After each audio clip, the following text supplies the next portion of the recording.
नमस्कार दोस्तों, हर हर महादेव। कैसे हैं आप लोग मस्त होंगे। जी दोस्तों, आप लोग के बीच में एक ज़बरदस्त जानकारी हम लेकर आए हुए हैं। जी दोस्तों, ऐसी जानकारी कि आप लोग झूम उठेंगे। जी दोस्तों, युवा स्टार प्रमोद प्रेम यादव जी के बारे में हम बताने जा रहे हैं। जी दोस्तों, ध्यान से सुनिएगा, बहुत ही ज़बरदस्त जानकारी है।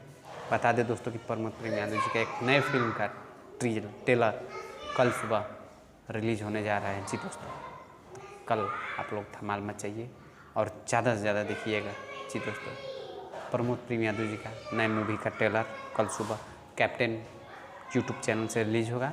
तो आप लोग अभी कैप्टन यूट्यूब चैनल पर जाएं और सब्सक्राइब करें। कल सुबह 7:15 पर धमाल मचाइए। जी दोस्तों, तो कल देखना ना भूलिएगा, सुबह में 7:15 कैप्टन यूट्यूब चैनल से, जिस फिल्म का नाम है अजय आज़ाद। जी दोस्तों, बहुत ही ज़बरदस्त पारिवारिक और रोमांटिक फिल्म है। मारघाट एक्शन से भरपूर और कॉमेडी से भी भरपूर है। तो कल आप लोग जितने भी प्रमोद प्रेम के फैंस हैं, ज़्यादा से ज़्यादा वीडियो को शेयर कीजिएगा। जी दोस्तों, अजय आज़ाद यूट्यूब चैनल से कल कैप्टन यूट्यूब चैनल से रिलीज होगा। तो कल आप लोग देखें और अपना बहुत सारा प्यार आशीर्वाद दें। और बता दें दोस्तों कि इसमें मेन लीड में है प्रमोद प्रेम यादव जी और हीरोइन के रूप में है प्रियंका रॉय जी।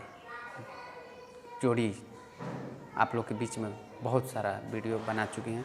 तो आप लोग ऐसे ही प्यार से दें कि ये जोड़ी फिल्म में भी अपनी कामयाबी का परचम लहरा सकें। जी दोस्तों, तो कल सुबह देखें और अपना प्यार आशीर्वाद दें। अजय आज़ाद कैप्टन यूट्यूब चैनल से देखना, कमाल का फिल्म बना हुआ है, बहुत ही अच्छा लगेगा आप लोग को। तो कल देखें और अपना प्यार आशीर्वाद दें। जी दोस्तों, और बता दूं दोस्तों कि मेरा वीडियो अच्छा लगे तो हमारे चैनल को सब्सक्राइब करें, वीडियो को लाइक करें, ज़्यादा से ज़्यादा शेयर करें और प्रमोद प्रेमी से रिलेटेड सारी जानकारी आप लोग तक हम पहुँचाते रहेंगे। नमस्कार।